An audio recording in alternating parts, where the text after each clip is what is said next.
I did not cry when they took my sigil. I want to say that first, before anything else, because it matters. The Veilthari do not cry. We are not built for it, not in the way other species are. We have a word, Velshet, which roughly translates to the sharp awareness of irreversible loss.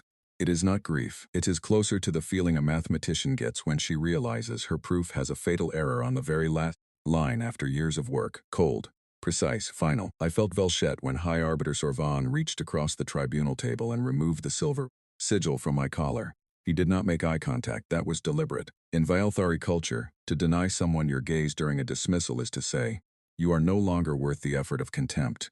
The room had 11 witnesses. I had known 8 of them personally for over a decade.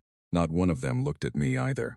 I walked out of the Ascendancy's high chamber, with my back straight, my hands steady, and a single carry crate floating behind me on its magnetic leash.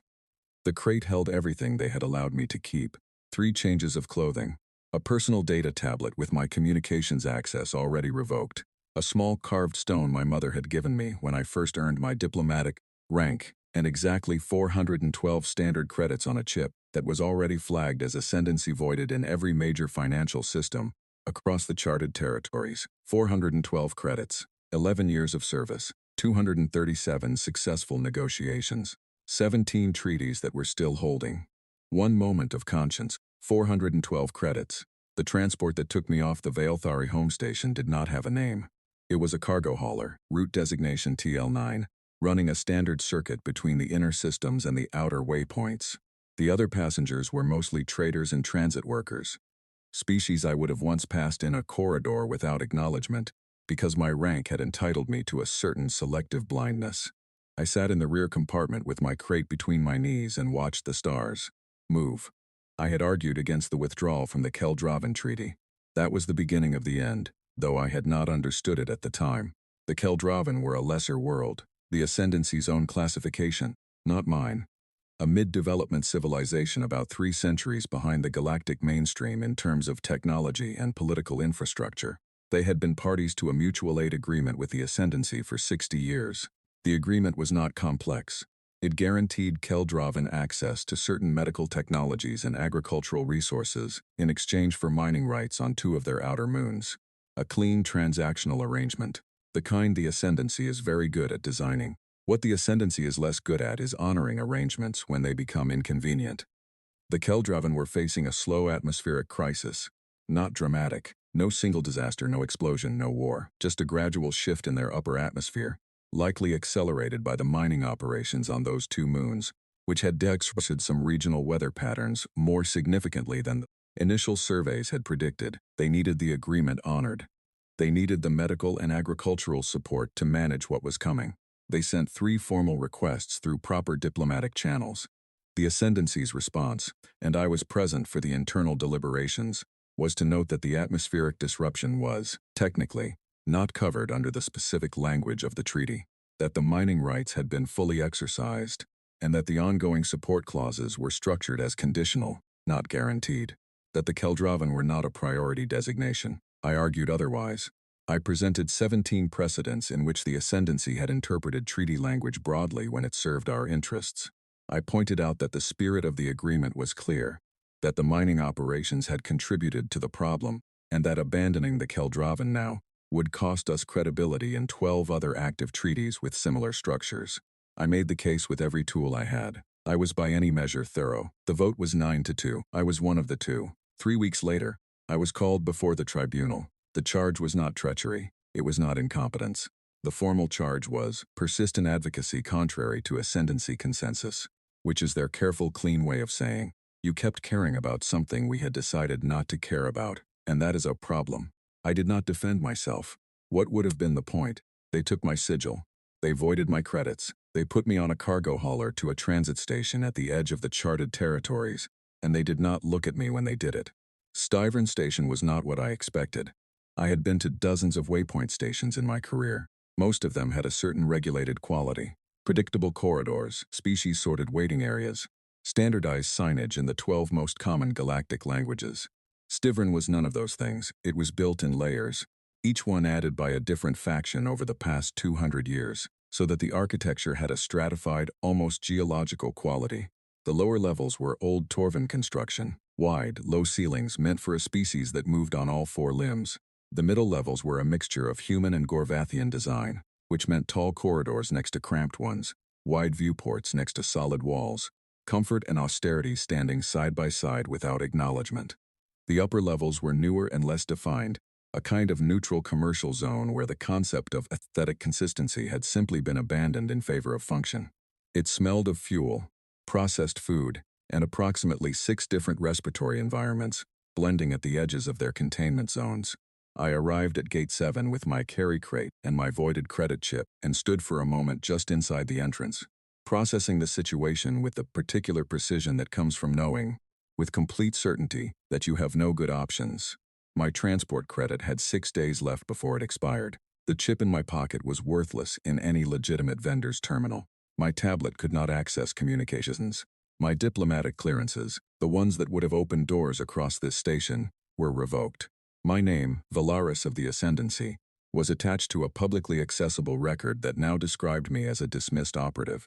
Any Vale Thari faction representative on this station would have seen that record. They would not help me. Helping me would be a political risk, and the Vale Thari are, above all things, careful. I was in the most literal possible sense alone. I found a storage alcove on level 3, a recessed space between 2 cargo units that had been left unchained and slightly ajar, leaving a gap large enough to sit in. It was not dignified. I sat in it anyway. My crate pulled close, and I thought with the cold, methodical precision that my training had given me. My assets: 11 years of diplomatic knowledge, fluency in 22 languages, a working understanding of the legal frameworks of 43 civilizations, a carved stone from my mother, 412 voided credits. My liabilities: no contacts willing to act on my behalf, no legal standing in any jurisdiction that recognized ascendancy revocations, which was most of them, no means of communication, 6 days before my station transit permit expired, after which I would be classified as an unlicensed resident and subject to Styvern's notably unhelpful processing procedures. The mathematics were not encouraging. I am not someone who panics. Panic is a luxury of species whose response systems favor speed over accuracy. The Vaelthari think first and act second always, so I did not panic. I sat in my cargo alcove and I thought very precisely about a situation that had no good solutions, and I felt the Velshit settling over me like a second skin. My world had discarded me like a calculation error. I had no counter-argument. I had been sitting there for approximately 2 hours when the footsteps stopped in front of my alcove. I looked up. The human looking back at me was not particularly tall, but he took up space in the way that people do when they have spent a long time being responsible for things. He had a broad, weathered face, dark skin, and eyes that were doing what I would later learn all good human eyes do, were reading the situation quickly and without performance. He was carrying a food container in one hand and a small equipment bag over one shoulder. His jacket had a patch on the left arm that I did not recognize. He looked at me in my cargo alcove, with my crate and my straight back and my complete lack of any rational plan, and he said, "Rough day?" 2 words, said with a tone that was neither mocking nor overly sympathetic, just observational, as though he had seen people sitting in cargo alcoves before and was simply noting that I appeared to be one of them now. I stared at him. "That is a significant understatement," I said. He nodded, as though this confirmed something he had already suspected. Then he set the food container down on top of my crate, said, "You don't have to eat it," and walked away. I stared at the container. I did not eat it for another 40 minutes. Not because I was not hungry, but because I needed time to understand what had just happened. In Vaeltari culture, unsolicited offerings are either political gestures or obligations being created. I ran through the possibilities and found none of them that fit. The human had no political motive. I was worthless to anyone political, and the way he had said, "You don't have to eat it," had specifically and deliberately removed any sense of obligation. He had simply seen someone in a difficult position and left food. For no reason. I ate it. It was not good food. Some kind of pressed protein bar and a sealed cup of something hot and bitter that I assumed was the human beverage called coffee. But it was calories, and I was hungry, and sitting in a cargo alcove on a transit station with my world collapsed around me was not the moment for food standards. The container had a small printed label on the side, station berth number, freighter designation, secondhand sunrise, and a name, Darius Okafor. I held the label for a long time, and for reasons I could not yet entirely articulate, I did not throw it away. I found berth 44 the next morning. Not because I had decided anything. I want to be clear about that. I found it because I had spent the night in my cargo alcove running calculations, and by the time the station lights cycled to their artificial dawn simulation, I had concluded that I had approximately 4 functional choices. The first was to contact the Ascendancy representative on Steverin and request repatriation. That would result in transport back to Veilthari space, where I would be placed in a managed residential facility for dismissed operatives, effectively invisible for the rest of my life. The second was to attempt to access the black market credit exchange that operated out of Level 6, which I had heard 2 traders discussing the previous evening. That carried a significant risk of being identified, detained, and processed by Stiverin's Security Administration, which I had reviewed in my pre-arrival briefing, and which was not known for gentle handling. The third was to do nothing, let the transit permit expire, and see what happened, which was not a plan so much as a surrender dressed in patience. The fourth was to walk to berth 44 and see what the human had actually meant by leaving me a label. I chose 4, not because it was the best option, because it was the only one that required me to do something rather than be done to. The second-hand Sunrise was moored at the end of a lower-level docking arm, and she looked exactly like her name, a vessel that had seen a great deal and been repaired just enough to keep seeing more. She was a mid-range freighter, maybe 60 meters from bow to drive housing, with the kind of exterior that accumulates rather than decorates, patches on the hull where older patches had been replaced, cargo hooks that had been re-welded at least twice, a communications array that had clearly been upgraded piecemeal, so that 3 different generations of equipment coexisted on the same mounting frame in a way that any Veilthari engineer would have found distressing, and which seemed here entirely normal. A ramp was down at the port side. I stood at the bottom of it. Darius Okafor was at the top. He was holding a diagnostic reader and looking at something on the underside of the ramp mechanism, and he had not noticed me yet. I observed him for a moment. He was wearing working clothes, heavier than yesterday, with a reinforced panel across the shoulders that suggested he regularly carried things that were too heavy for a person his age. He had a slight drag in his left leg when he shifted his weight, which I had noticed the previous day but now catalogued more carefully. Old injury. Healed but not gone, I said. You left me a label. He looked down. He did not seem surprised to see me. I did, he said. That was either a deliberate invitation or an accident. It was deliberate. He put the diagnostic reader in his jacket pocket and came down the ramp. He stopped at the bottom and looked at me with that same reading the situation expression. I looked you up after I left the food. You're Velaris, former 3rd-rank envoy of the Veilthari Ascendancy. Dismissed 3 weeks ago. Public record. I kept my expression neutral. Then you know I have no credit, no standing, and no useful connections at this moment. I know. He paused. I also know you negotiated the Sorvan Compact and the Dual Passage Agreement with the Ilthari Border Council, both of which are still running clean 8 years later. He said it without flattery, the way someone recites verified data. You're not useless. You're just between situations. Between situations, I filed that phrase away. It was, I thought, a very human way of describing a disaster. What is it you want? I asked him directly, because the Veilthari believe in the efficiency of directness, and I had spent enough years in diplomacy to know when a person was working toward an offer. I run medical supply runs for a cooperative called the Meridian Relief Compact, he said. We're small. 6 crew, 1 freighter, NGO flagged, which means nobody shoots at us much but also nobody helps us much. We go where the big carriers won't, mostly because the margins aren't worth their fuel costs. He folded his arms. My usual cargo coordinator retired 4 months ago. I've been doing his job and mine, which means I've been doing both jobs badly.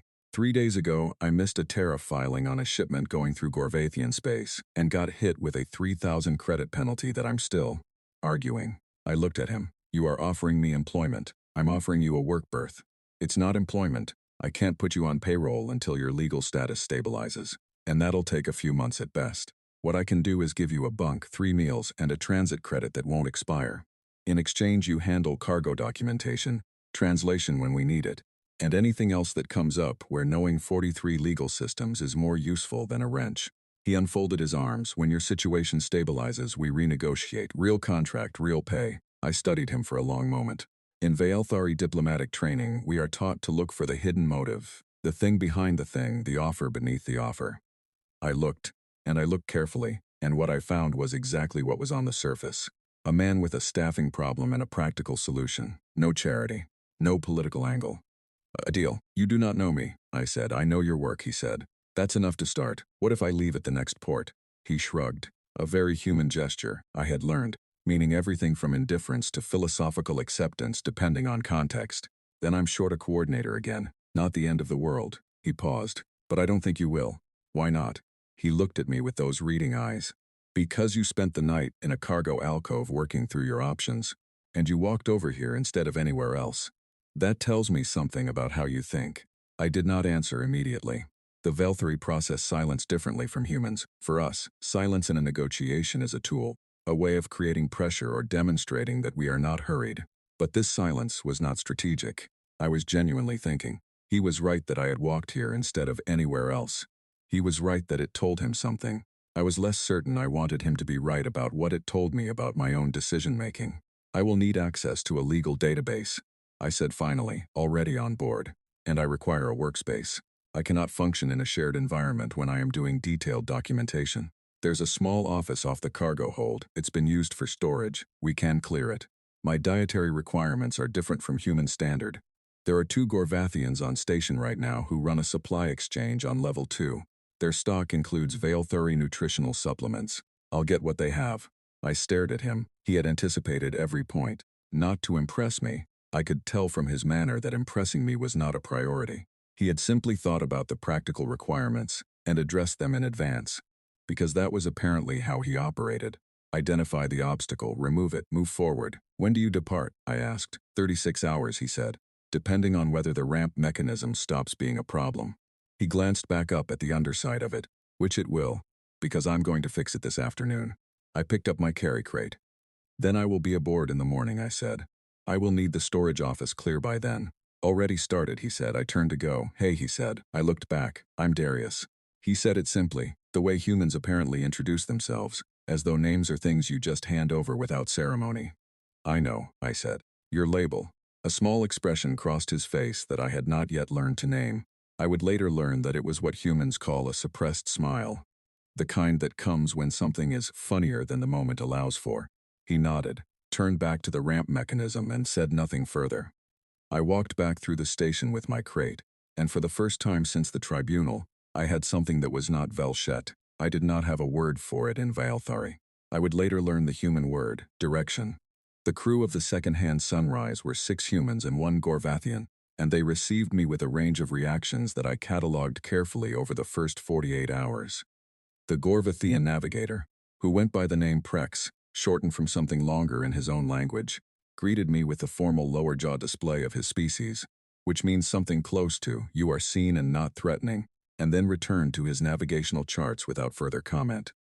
He was, of all of them, the easiest to understand. Gorvathians are a logical species with a clear social protocol. He wanted to know if I was competent and if I would stay out of his navigational zone. Once he established the answers to both questions, he was entirely comfortable. The engineer was a woman named Cora, short, precise in her movements, with grease on her forearms that appeared to be a permanent feature rather than a temporary accident. She shook my hand the first day, told me the engine room was her domain and not a shortcut, and then spent the next 3 days occasionally appearing in the doorway of my office with technical questions about Velthari engine standards, which she had apparently been studying in her own time. She did not explain why.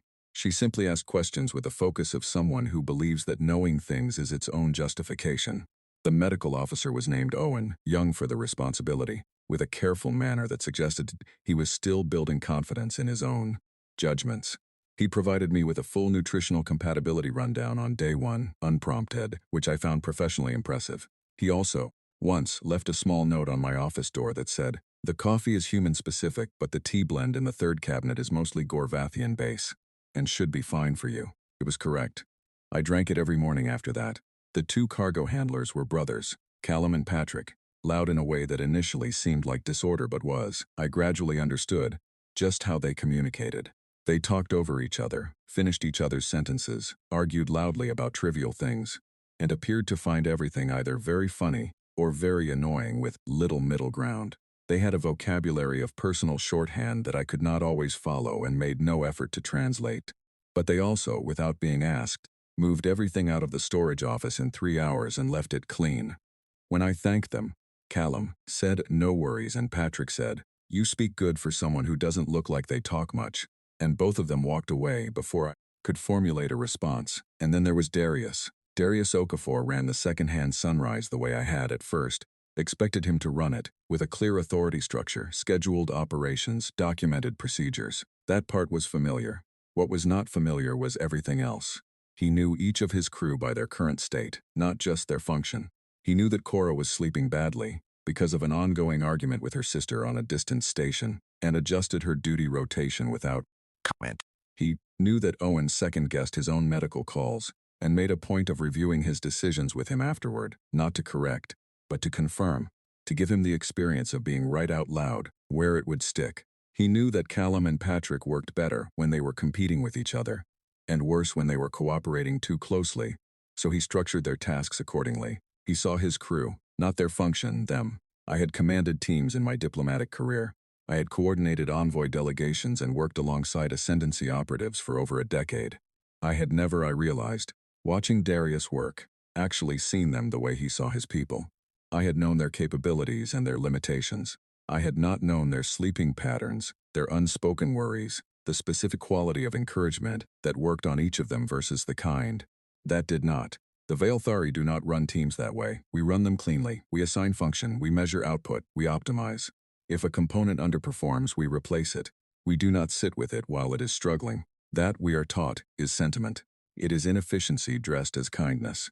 On the 8th day of transit, Cora had a failure with the secondary coolant relay. Not her fault. Bad component batch, and it cost us 4 hours of reduced drive power and a rerouted schedule. When it was fixed, Darius brought 2 cups of coffee to the engine room, set one next to her, and just talked. Not about the failure. About something else entirely. Some story from years ago. Something that had happened on a different ship. Something that made her laugh. 4 minutes. Then he was gone. I had watched from the corridor. I went back to my office and sat with it for a while. In Veilthari crisis management, after a component failure, the standard protocol is to document the failure, identify the causal chain, note the responsible party's performance indicator, and adjust future assignments accordingly. You do not bring coffee. You do not tell a story. But Cora was back at full efficiency within the hour. More than that, she was in better shape than she had been before the failure. The thing that I was watching, I realized slowly, was not inefficiency. It was a maintenance process I had no category for. He was maintaining the person, not just the system. I found that deeply strange and, in a way I could not yet articulate, somewhat alarming. It was on the 12th day that I encountered the situation that changed the transit from a business arrangement to something else. We came through the Gorvathian border zone at the edge of the Polanis corridor, and there was a blockade. Not an aggressive one.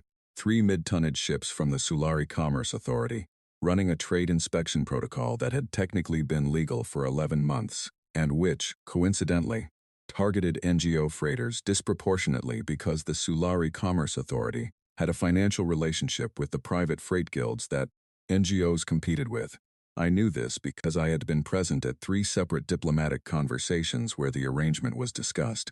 Never officially, always clearly. Darius had come to my office the moment the blockade appeared on scope. Know anything about the Sulari? Yes, I said. Enough to talk us through? Yes. He stepped back from the doorway. Then please. What followed was 11 minutes and 40 seconds of negotiation conducted over open channel, in which I invoked the Polanis Corridor Agreements of 62 years ago, cited the exemption clauses that applied specifically to medical supply transports under NGO registration, noted 3 specific cases in which the Sulari Commerce Authority had settled claims out of court rather than test those exemptions, and made it very clear, politely, precisely, without a single raised tone, that the second-hand Sunrise was going to continue on its route and that the cost to the blockade vessels of attempting to stop it would significantly exceed any benefit. The lead vessel gave clearance in under 12 minutes. I switched off the channel and looked at Darius, who was standing in the corridor outside my office. He nodded once. That was it. No celebration, no extensive commentary, no performance of gratitude. A nod. The specific nod that means that was the correct thing done correctly, and it has been noted. I understood in that moment what I had not been able to name before. With the Veilthari, performance was measured and recorded, and eventually used as a data point in your overall valuation. With Darius, performance was simply acknowledged in the moment, and then folded into what he thought of you going forward, not as a data point but as evidence. He was building a picture of who I was, not a spreadsheet. It felt different. I was certain whether different meant better, but I noticed it. Later, When the ship was quiet and I was sitting with my Gorvathian tea in the small common area, I asked him the question I had been considering for several days. "Why do you do this?" I said. He looked up from the maintenance log he was reading. "The supply runs. All of it. This ship. These routes. The margins you described are not good. The risk is not negligible. You could be doing something else. Something with better return and less exposure." He considered the question with the seriousness it deserved, which I had already learned was what he did. He did not answer important questions quickly. He thought first. "After I left the service," he said, "I spent about 6 months doing nothing.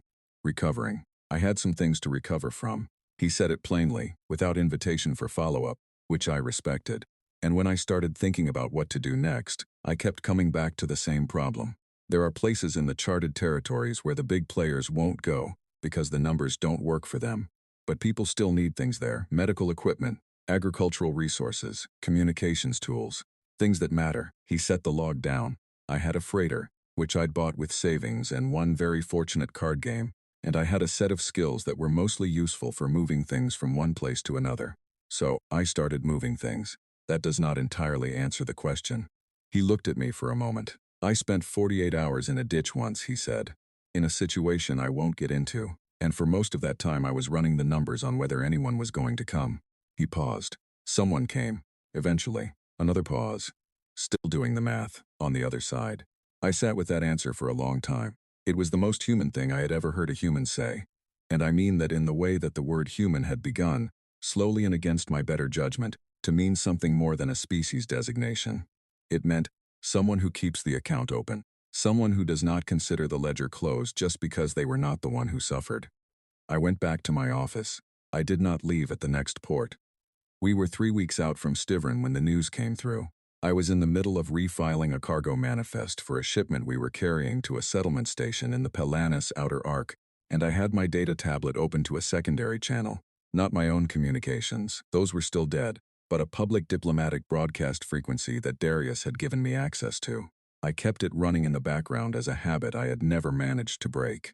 11 years of listening for the things that mattered in the spaces between official statements. I heard my own former treaty's name. I put the manifest down. The broadcast was a third-party neutral intelligence service, the kind that collects and packages information for subscribers across the charted territories, political leaning toward no single faction, reliability score of about 83%, which is as good as it gets in the outer corridors. The item was 2 minutes long. It said in the careful language of neutral reporting that the Keldrovan atmospheric crisis had entered a rapid acceleration phase, that the projections, which several independent bodies had been tracking since the treaty withdrawal, were now aligned on a timeline of 18 to 22 months before the surface conditions became untenable for about 40% of the population living in the mid-latitude zones, that the Veilthari Ascendancy had released a brief official statement characterizing the situation as a matter of ongoing observation. Ongoing observation. I sat in my small office on a freighter in the middle of nowhere, and I read the phrase again on the transcript. Ongoing observation. I had written phrases like that myself. I had written them to cover situations the Ascendancy did not want to address. Situations where taking responsibility would be expensive or complicated, and where the art was in crafting language that sounded like engagement while meaning, precisely and deliberately, nothing. I had been right. I want to sit with that for a moment, because it is not a simple thing to be right when being right has already cost you everything. I had told the tribunal that abandoning the Keldrovan would lead to exactly this.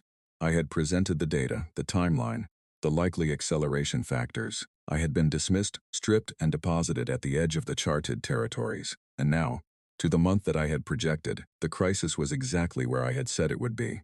Being right felt nothing like I expected. I had imagined, in my less guarded moments during the past weeks, that confirmation would feel like something.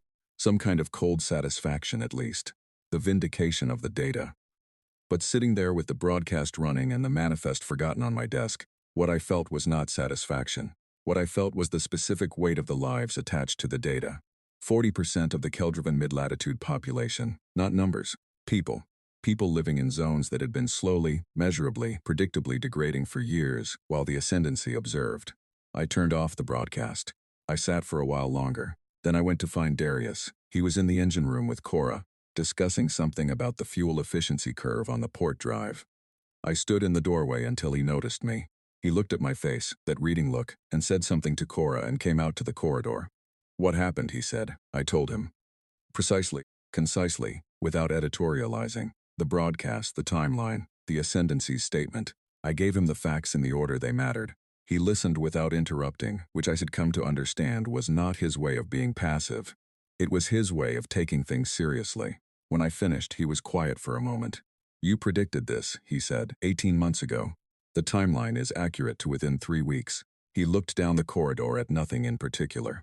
How many people are we talking about in the affected zones? In the mid-latitude bands, approximately 11 million. The acute exposure zones, the ones likely to become genuinely untenable, are home to closer to 3 million. He did not express the number with either drama or detachment. He just held it. Then he said, okay, what can actually be done from the outside? And that, I would later think, was the precise moment I understood what was different about him. Not what a tragedy. Not the performance of feeling. Not there's nothing to be done. Not the performance of helplessness. He went straight to the operational question, because for him, the operational question was how you honor the feeling. Grief that sits still is just wait. Grief that asks what can be done is something else. It is complex, I said. Break it down. I sat down on the corridor bench. He sat across from me. I thought for a moment about how to structure it. The Keldravan are not a closed system, I said. They have limited technology and limited resources, but they are a signatory to several secondary aid frameworks that the Ascendancy is. Not party to. Specifically, the Outer Corridor Mutual Support Convention, which has 23 signatories, most of them small or mid-tier civilizations. Under that convention, any neutral party can petition for emergency aid transit rights to a member, world in declared distress. I paused. The Keldravan have not declared distress officially, because they sent their requests through the Ascendancy's channels, and received the ongoing observation response, which left them in a legal gray area. If they were to make a formal distress declaration directly to the convention, rather than through Ascendancy intermediaries, they could unlock a different response pathway entirely. Darius was following. I could tell from the way his attention had settled, still focused. Can they make that declaration? Technically, yes. Practically, they would need someone to carry the filing on their behalf, or assist in transmitting it through the right channels, because their own communications infrastructure does not reach the convention's primary registry directly. They rely on Ascendancy relay networks for long-range communication, and those relays would not pass an anti-Ascendancy filing without modifications to the routing, meaning we'd need to relay it ourselves, yes, from a neutral vessel, an NGO-flagged neutral vessel, specifically, which provides a legal protection layer that a commercial or factional vessel does not. He looked at me for a long moment. What else? The aid itself, even if the declaration goes through, requires physical delivery.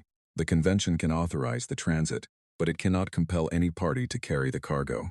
That would require a separate arrangement with suppliers willing to operate at a loss or on humanitarian terms. The Meridian Relief Compact is exactly the kind of entity that could be that carrier, but only if the compact is willing to extend its operational range significantly beyond its current routes. How significantly? The Keldravan system is about 40 transit days from our current corridor at Standard Drive. He was quiet again, longer this time. What's the probability it works? He asked. I had been calculating since the broadcast.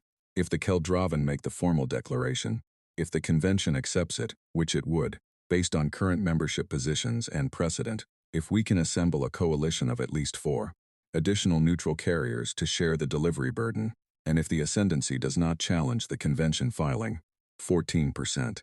He looked at me. 14% is the success probability, I said. That's plenty, he said. I stared at him. That sounds like a joke, I said. It's not. He leaned forward slightly. Valaris, a 14% chance of meaningfully helping 3 million people is not a small number. That's not a reason to not try. That's a reason to be careful about how you try. He paused. What raises it? And there it was. Not 14% is enough as a naive dismissal of the odds. 14% as a starting point. A number to work with, to improve, to plan around. He was already thinking about what raised it. I had spent 11 years in Veilthuri diplomacy, where a 14% probability of success was classified as not viable and filed away. I had presented better odds than that on the Keldravan case and been told it was insufficient. The Ascendancy does not act on Mabes. Darius Okafor apparently did. He just wanted to know how to make the maybe better. Coalition strength raises it significantly, I said, adjusting. If we can bring in the Gorvathian Trade Compact as a supporting party, they have no love for the Sulari Commerce Authority, which is tacitly aligned with the Ascendancy on this. That adds legal weight and resource capacity. If the filing reaches the convention's emergency session, rather than the standard review queue, the timeline compresses and the Ascendancy has less time to mount a legal challenge. I was thinking now, actually thinking, the way I had not thought in months, with the particular focus that comes from a problem that is both urgent and solvable. There is also a retired Veilthari archivist named Sen, who is currently resident on a Station 3 transit days from our route. She owes me a favor, a significant one. She has access to Ascendancy legal archives, including the unpublished supplementary clauses of the original Keldrivan Treaty, which contain language that, if correctly cited, makes the Ascendancy's claim of non-obligation genuinely arguable. I paused. The Ascendancy knows about those clauses. That is partly why they have never allowed them to be tested in a neutral forum. Darius was very still.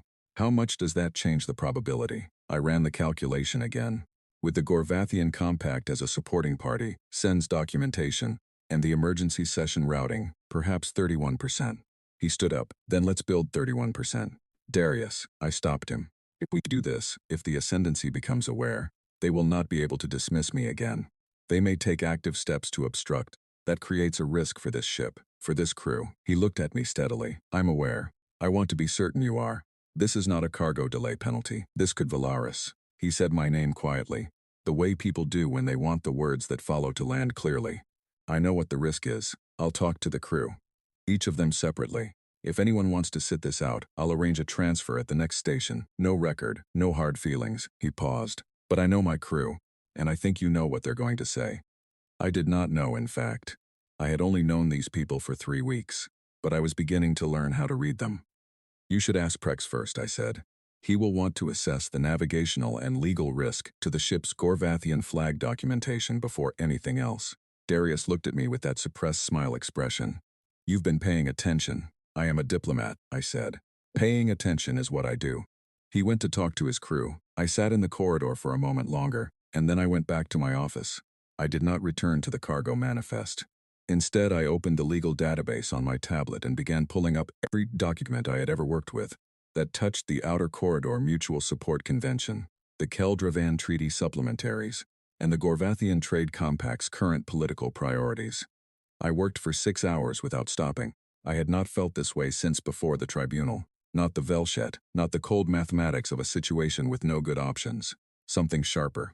Something that was, I recognized distantly. The professional version of the feeling humans apparently get when they decide to try something difficult. Purpose, I thought. That might be the word. Every member of the crew said yes. Callum said it immediately and then said, finally something interesting. Patrick agreed and then accused Callum of only agreeing because Callum agreed, and Callum said that was not true. And they argued about it for 4 minutes before both of them confirmed they were in. Cora said yes, while looking at a component she was replacing and did not look up. Owen said yes and then immediately began calculating what medical supplies might be needed for a population facing atmospheric exposure and asked me for the Keldravan physiological profile. Prex assessed the legal documentation risk for 30 minutes, determined it was within acceptable parameters, and filed it as confirmed without ceremony. Darius told me in the same corridor where we had started. We're all in, he said. I looked at him. I want to say something, I said. That may sound unusual. Go ahead.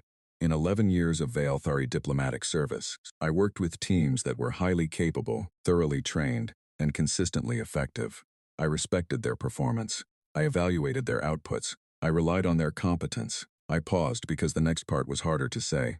I do not think I ever once felt what I am feeling right now about a group of people who have agreed to take a significant risk for a cause that does not directly benefit them. I stopped. I do not have a Veilthari word for it. Darius looked at me for a moment. I think the word you're looking for, he said, is gratitude. I thought about it. Perhaps, I said. Or perhaps something larger than that. He nodded. He did not push it.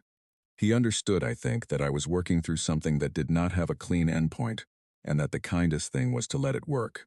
Get some sleep, he said. We start in the morning. I went to my bunk. I lay in the dark for a long time, listening to the ambient sounds of the ship, the steady hum of the drives, the occasional footsteps somewhere above, the creak of the hull adjusting in transit, small sounds, ordinary sounds, the sounds of a vessel going somewhere on purpose. I thought about Sen, 3 transit days away, and what she might have in her archives. I thought about the Gorvathian Trade Compact and which of my old contacts there might still answer a message from a disgraced Veilthari envoy. I thought about 11 million people in the Keldravan mid-latitude zones, most of whom did not know that a decision had been made about their future, in a room they would never see, by people who had weighed their lives against political convenience and chosen convenience. I thought about a human in a cargo alcove, leaving food without asking for anything in return. Then I stopped thinking and let myself rest, because tomorrow was going to require me to be very good at what I did, and I intended to be exactly that. Sen was not easy to find. She had retired from the Veilthari Ascendancy's archival service 14 years ago, which in Veilthari cultural terms meant she had made herself deliberately difficult to reach. Retired archivists are, in a certain sense, politically uncomfortable entities. They know where the documents are, which means they know where the gaps in the documents are, which means the Ascendancy prefers them quiet and somewhat obscure. Sen had cooperated with this preference up to a point, and that point was the edge of the station where she now lived, cataloging historical materials for a small academic cooperative that nobody in the Ascendancy considered important enough to monitor closely. We docked at Station Varanthi 7 in the middle of what the station clocks called afternoon, though the light through the viewports was the same blue-gray it always was at the edge of the Pelanis corridor. I went down the ramp alone. Darius had offered to come. I told him that Seni would speak more freely to me without a human present, because Veilthari of her generation had a particular relationship with unfamiliar species, not hostility, but a kind of careful distance that softened in private and stiffened in company. She opened the door of her quarters before I knocked. I knew you would come eventually, she said. Sen was old by Veilthari standards, far older than she looked, because our species ages slowly, and she had the quality of stillness that comes from having spent decades with very old documents in very quiet rooms. Her eyes were sharp in a way that time had not dulled. She looked at me the way the best archivists look at a document, as though she was simultaneously seeing what was there and cataloging what was missing. You look well for someone who has been stripped and expelled, she said. I feel well for someone who has been stripped and expelled, I said, expectedly. She stepped back and let me in. The quarters were exactly what I would have expected from her, walls lined with physical and digital. Storage, a workspace that was slightly too cluttered to be efficient but arranged with an internal logic that only she fully understood, and a small clear space near the window where she apparently sat to think. The kind of space that belongs entirely to its occupant.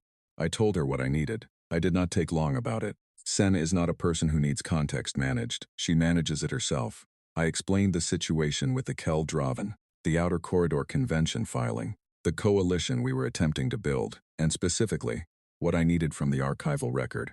The supplementary clauses, she said when I finished. Yes, you know what those clauses contain. I have a reasonable theory. I was present at the treaty drafting for 2 sessions before I was reassigned. I saw the structure of the supplementaries but not the final language. Sen was quiet for a moment. She went to her workspace and pulled a physical file from a lower shelf, old, thick, sealed with a Veilthari archival binding that had not been opened in years, judging by the dust on the edges.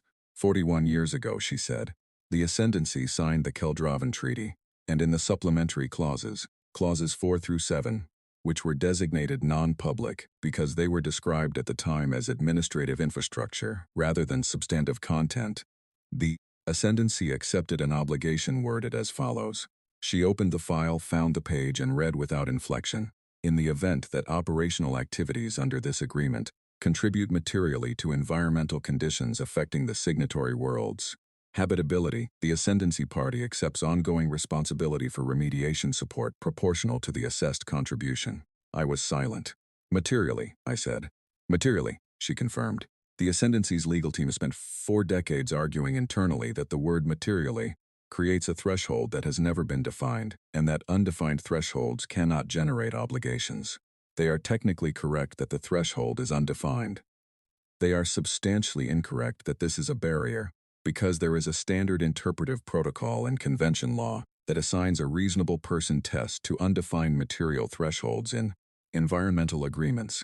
The standard was established in the Torvin ruling of 32 years ago. The Ascendancy was not a party to that ruling, which is exactly why their legal team has been able to pretend it does not apply. But it does apply, I said. If presented to a neutral convention forum, With correct citation of the Torvin Protocol. Yes, she set the file down. It does apply. I looked at her. Why did you keep this? She looked back at me steadily. Because someone was going to need it eventually. A pause. I thought it might be you. I did not think it would take this long. She gave me a certified copy of clauses 4 through 7, with the archival authentication codes that established their provenance as genuine ascendancy documents. She also gave me a secondary file containing the Torvin ruling and 3 subsequent cases that had applied it, with her own marginal annotations pointing to the specific language intersections. I started to thank her. She waved it away. The favor I owe you was from the Kelliston negotiation, she said. You kept my name out of a situation that would have ended my career 10 years, before I was ready to end it myself. She paused to consider it settled, and Valaris, be very precise with that filing. The Ascendancy will not challenge it openly, because opening it to a convention forum risks the supplementary clauses becoming public. But they will look for procedural gaps. I will not give them any. I know, she said. The Gorvathian Trade Compact took 4 days to respond. I had sent the message from the ship's communications array, routing it through 3 intermediary stations to reach the Compact's current diplomatic contact for the outer territories, a senior officer named Erithvel, whom I had worked with twice in my Ascendancy career, once on a navigation dispute and once on a trade tariff arbitration. He had found me precise and fair. He had also, I recalled, made comments at the time about the Ascendancy's tendency to use the Compact's goodwill without reciprocating it. That grievance, I had calculated, was still alive. His response came back in 3 parts. The first part was a formal acknowledgement of the request. The second was a set of questions about the legal structure of the convention filing and the documentation we had secured from Sen. The third was, in the careful language of Gorvathian diplomacy, a statement that the Compact's representatives were prepared to convene an emergency session to consider formal supporting party status, contingent on review of the file documentation. It was not a yes, but it was the door before yes. In the meantime, Darius had been doing something that I had not expected him to be doing. While I was building the legal case, he was building the logistics case. He had sent messages to 11 other NGO carriers and small commercial freighters in the outer corridors. People who knew people he knew, explaining the situation in plain terms. No diplomatic language, no formal structure, just, here is the problem, here is what we are trying to do, here is what would help. 7 of them responded within 3 days. 3 of those 7 were willing to commit to carrying cargo if a route could be established. The other 4 offered what they could. One had contacts at a medical equipment supplier, willing to offer a significant discount on atmospheric processing units. One knew a logistics coordinator at a neutral fuel depot who could reduce their transit costs, and 2 simply said they would pass the information along to others. This is how you do it, Darius told me one evening when we were going over the logistics map together. You don't need a big institution. You need enough small ones who each cover one piece. I studied the map. 5 committed carriers, counting ourselves.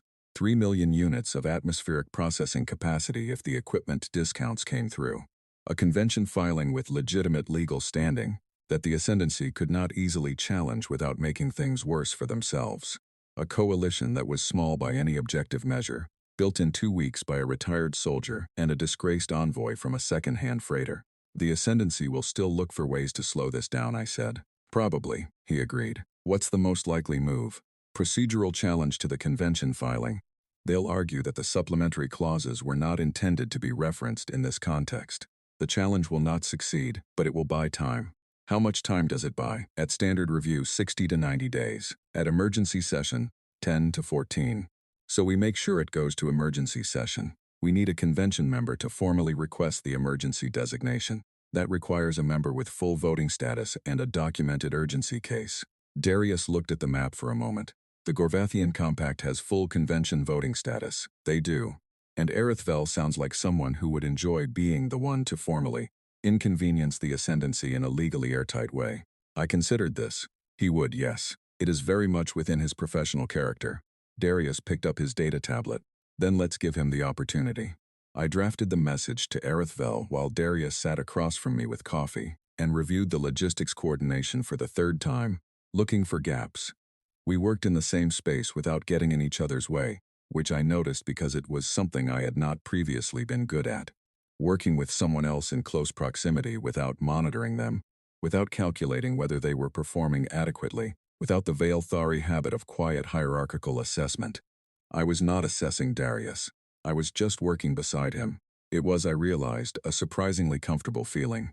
When I finished the draft and sent it, I sat back and looked at the work in front of me. The legal structure, the logistics map, the coalition. 2 weeks ago, none of it had existed. It had been built out of knowledge, contacts, goodwill, stubbornness, and a series of small decisions made by people who had no large institution backing them.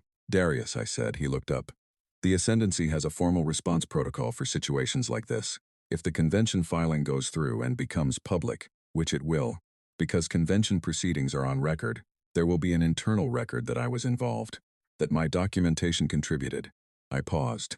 The Ascendancy may choose to respond to that. They might. The official response would be to characterize it as the work of a dismissed operative, seeking personal vindication. It will not be framed as a legitimate diplomatic action. That framing will be the standard version of events in Veil Theory public record for some time. Darius set his tablet down. Does that bother you? I thought about it honestly. 6 weeks ago, I said, it would have, very much. My reputation, my standing within the Ascendancy's framework, was a significant part of how I understood my own value. I paused. It is less significant now. Why? I looked at him. Because I have spent 6 weeks watching value operate on a different metric than I was trained. 4, I said. You do not measure the worth of what you do by what the largest available institution thinks of it. You measure it by whether it actually helps. He was quiet for a moment. That took me longer to learn than 6 weeks, he said. You had other things to contend with. True. He picked up his tablet again. For what it's worth, whatever the Ascendancy's in their record, I think the Keldrovan will know what happened. The people who count will know. The people who count, I repeated. The ones who are going to breathe better air in 20 months. Yeah.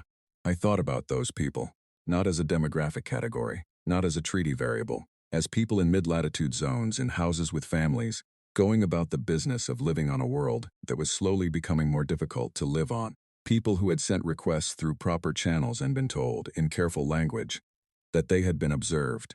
The filing will be ready tomorrow, I said. Good. He went back to his logistics review. Get some sleep before you finish it. You do better work when you've slept. You have been monitoring my work output relative to my rest schedule, I said. I pay attention to my crew, he said without looking up. I looked at him for a moment. Then I went to my bunk. The following morning, I filed the petition with the Outer Corridor Mutual Support Convention. The filing cited clauses 4 through 7 of the Keldrovan Supplementary Treaty, the Torvan Interpretive Protocol, the current emergency timeline, and requested designation as an emergency session matter on the grounds of population scale urgency. 6 hours later, Erithvel formally seconded the emergency session request on behalf of the Gorvathian Trade Compact. The Ascendancy's response, when it came, 12 hours after that, was exactly what I had predicted, a procedural challenge to the use of the supplementary clauses, arguing that they had been designated non-public administrative instruments and were not intended as the basis for convention proceedings. I had anticipated the challenge for 10 days. I had prepared the counterfiling for 9. I submitted the counter in 45 minutes. It cited 11 precedents in which non-public administrative clauses had been introduced as evidence in convention proceedings, including 2 that the Ascendancy had introduced themselves in other contexts. It also included SENS authentication codes, which placed the provenance of the documents beyond any legitimate dispute. There was nothing left for the Ascendancy to do without making the situation publicly much worse for themselves. The emergency session was convened, and the message came. It arrived on my tablet through a routing that was careful and indirect, bounced through 4 intermediary stations, obscure its origin. It was short, 6 sentences, written in formal Velthalthery diplomatic, but with a quality of warmth in the phrasing that formal script rarely carries, which told me the writer had composed it in personal mode, and then converted the syntax without converting the feeling.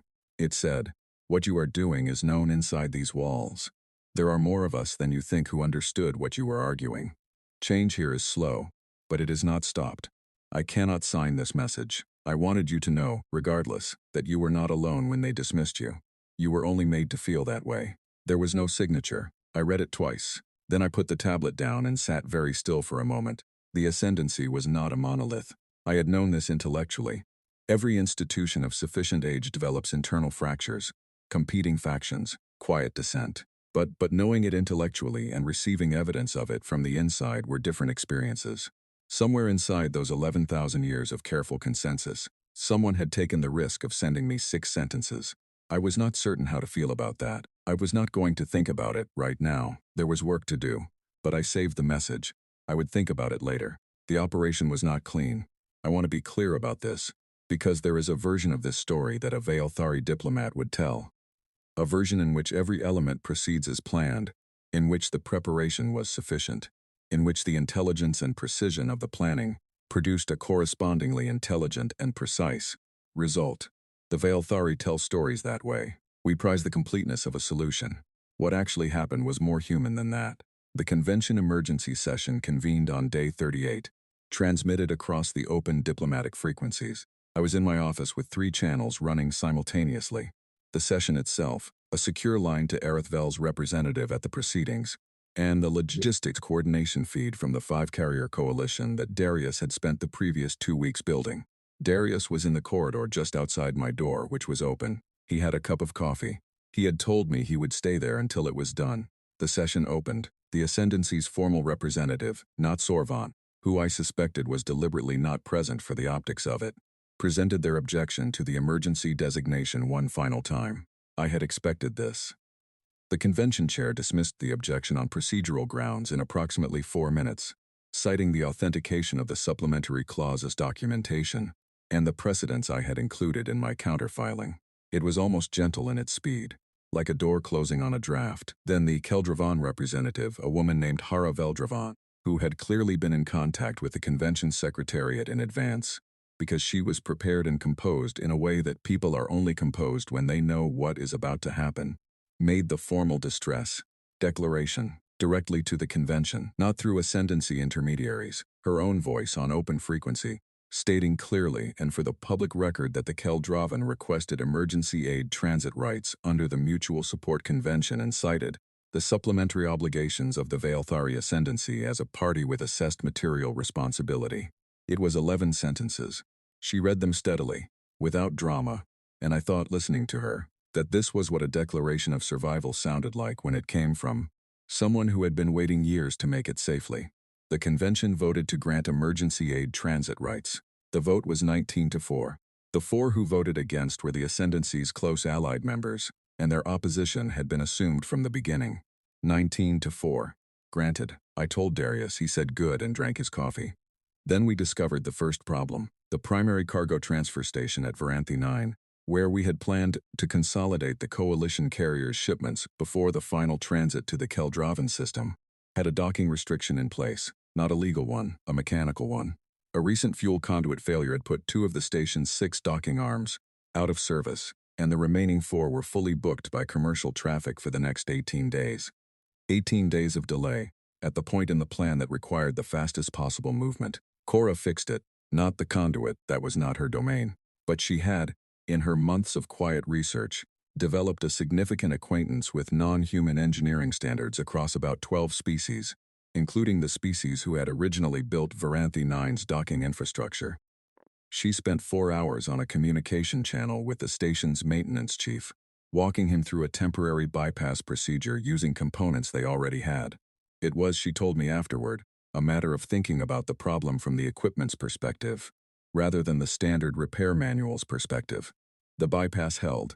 2 docking arms restored. We had our consolidation point. The second problem was the Sulari Commerce Authority. They appeared, as problems do, at the worst possible moment. Transit point at the edge of the Keldravan approach corridor. 3 ships running an inspection protocol that had no legal basis whatsoever in the current convention authorization, but which they were willing to argue for long enough to delay us past the window in which the coalition carriers could remain committed, without missing their own contracted deliveries. I handled this one personally, on open channel, with every carrier in the coalition listening. It took 23 minutes, which is longer than I would have liked. The Sula representative was not incompetent. She was working a genuine procedural gray area, trying to find an angle. I closed each angle as she found it. The convention authorization, the NGO flagging, the carrier coalition's registered neutrality status, Erithvel's formal designation of the Gorvathian Compact as a supporting party, which gave the transit additional legal protection that the Sulari had not, apparently, fully briefed for, the Torvin Protocol, which I cited for the 3rd time in this operation, and which by now felt like an old professional colleague. At the 23-minute mark, the Sulari representative gave clearance. One of the coalition carrier captains, a human woman named Bridget, whose voice I had never heard before this moment, said on the open channel, "Nice work." Just that. I did not respond, because I was already moving to the third problem. The third problem was internal, and it was the one I had not planned for, because it was not a logistics issue or a legal issue. It was Darius. He had been in the cargo hold for the last 6 hours of the transit, helping Callum and Patrick prepare the first load of atmospheric processing equipment for transfer. We were 40 minutes out from the Keldroven docking point, and he had sent me a brief message saying the load was ready. Standard update. But there was something in the ship's internal communication feed, a status note from Owen that stopped me. I went to the cargo hold. Darius was standing at the load bay doorway, supervising the final equipment securing.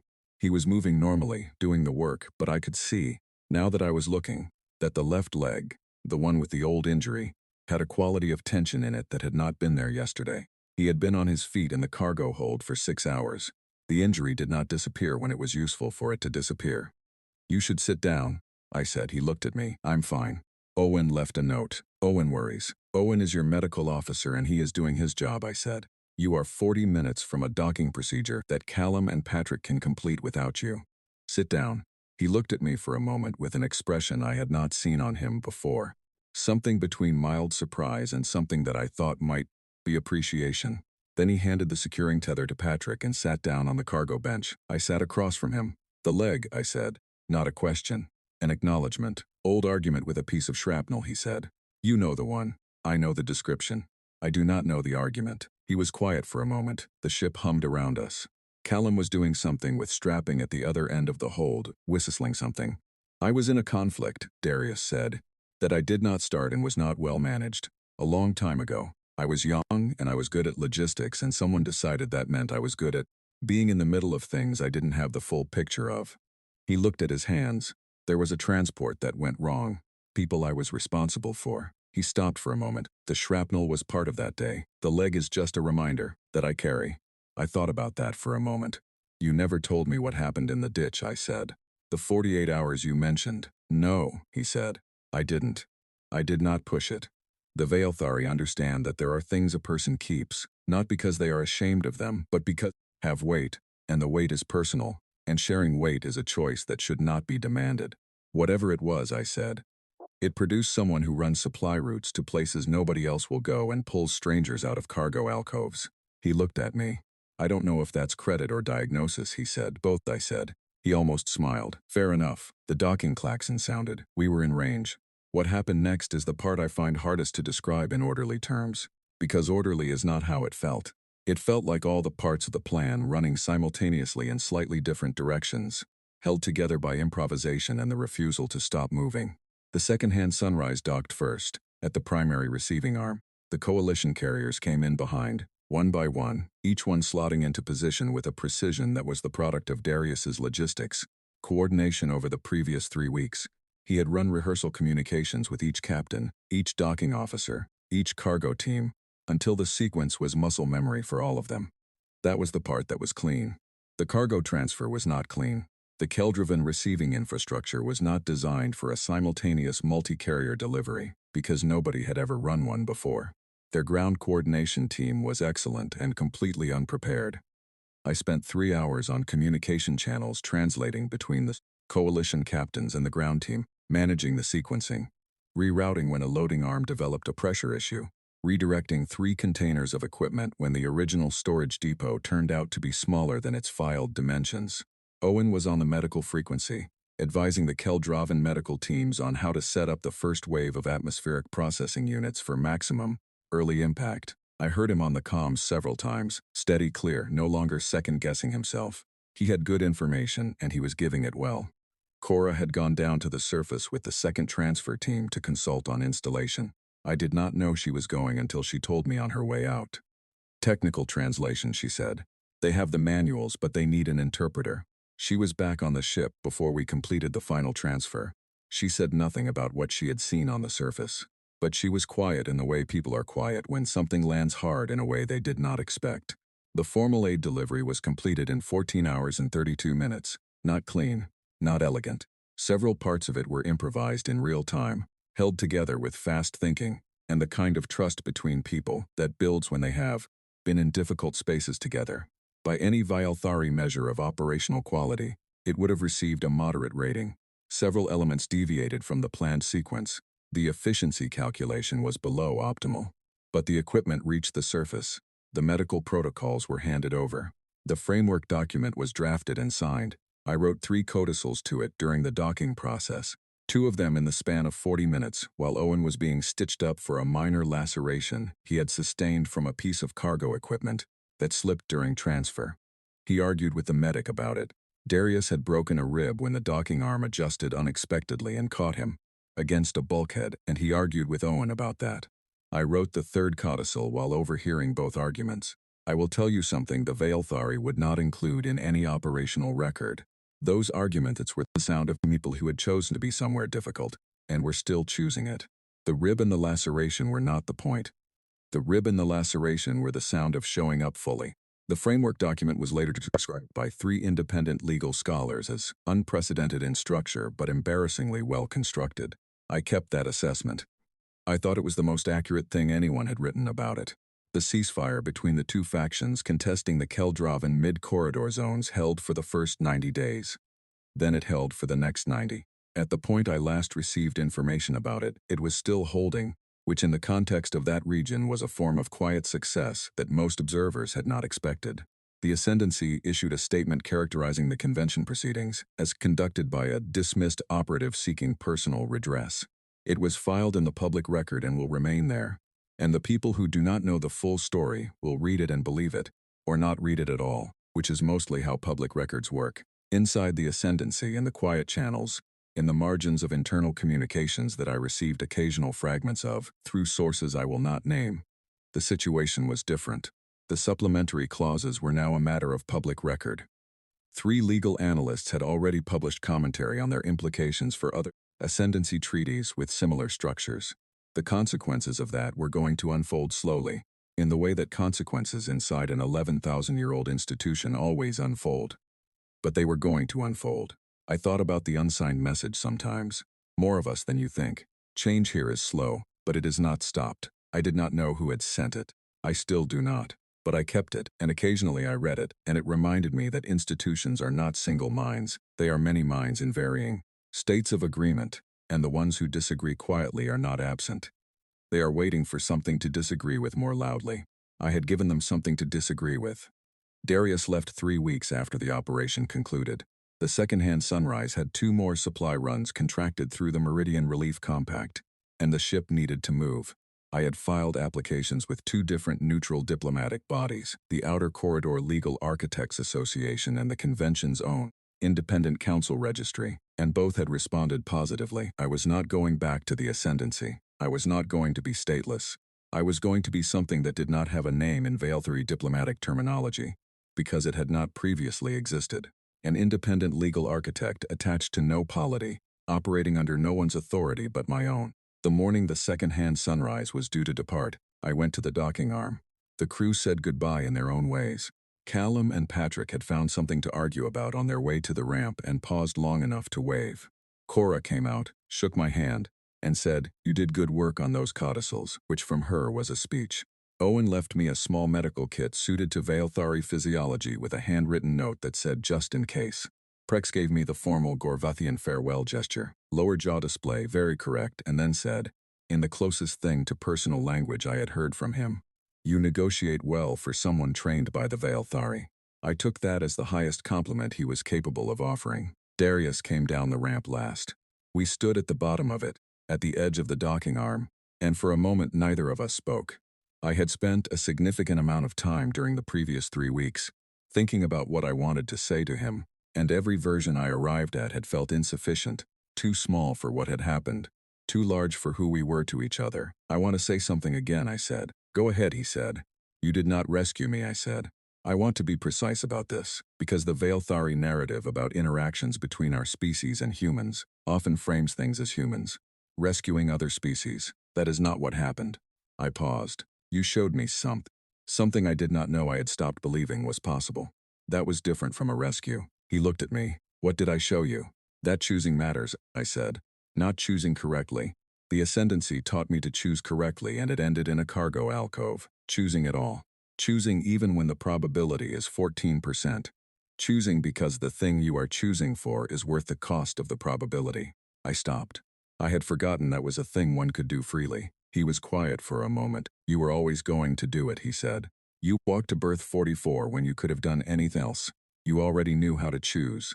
You just needed to be somewhere that let you. I thought about that. Perhaps, I said. He held out his hand. I shook it. I had learned how a few weeks ago watching the crew. It was a surprisingly direct form of contact for humans, hand to hand, grip matched, the physical acknowledgement of an equal. I understood why they did it. It was hard to be dishonest about what you thought of someone when you were shaking their hand. I'll send you work if I hear of any, he said. I expect you will, I said. You know 11 NGO carriers now. At least some of them will need documentation. He smiled, not the suppressed version, the real one. I had seen it a few times, and it was, I had decided, one of the more genuine expressions I had encountered in my diplomatic career. Not a tool, not a performance. Just a human being, genuinely pleased. He went up the ramp. The second-hand sunrise departed 40 minutes later. I watched it from the viewport until it was gone. I am writing this from a small office on the convention's secondary registry station, where I have been contracted to draft 3 framework documents and review 2 ongoing neutral party petitions. My desk is not grand. The view from the window is of a docking bay. My salary is modest by diplomatic standards and entirely my own. My sigil, the one Sorvon removed in that room full of people who would not look at me, has been replaced. Not by the ascendancy. I made my own. A small carved disc, not silver because I did not want silver. Silver was theirs. This one is a darker material. A Keldroven stone that Hara Veldroven sent me after the operation concluded, along with a brief message saying only, "Thank you, we are still here." I wear it at my collar, exactly where the other one used to be. The ascendancy's record describes what I did as the action of a dismissed operative, seeking personal redress. The people in the Keldroven mid-latitude zones are breathing slightly better air than they were 6 months ago, and the atmospheric processing units are working, and the timeline that once ran toward untenable has been pushed back enough to give other solutions time to develop. I do not need the ascendancy's record to be correct. I have the other one. I have been thinking, recently, about the word I did not have when I boarded the second-hand sunrise. I had Velchet, the awareness of irreversible loss, but I did not have its opposite. I did not have a Vealthari word for the moment when a loss turns out not to be irreversible, or for the particular quality of finding out that you are still capable of mattering. On your own terms, by your own choosing. I do not think the Vealthari have invented that word. I think that is telling. I am considering inventing it myself. Sometime after the 3 framework documents. The work comes first. The words come when the work is done. My world abandoned me. A human helped me rise again. I have since learned that these are not opposites. One was the door, and one was the light beyond it. And what I did with the light, that part was mine. It was mine all along. I just needed to remember how to use it.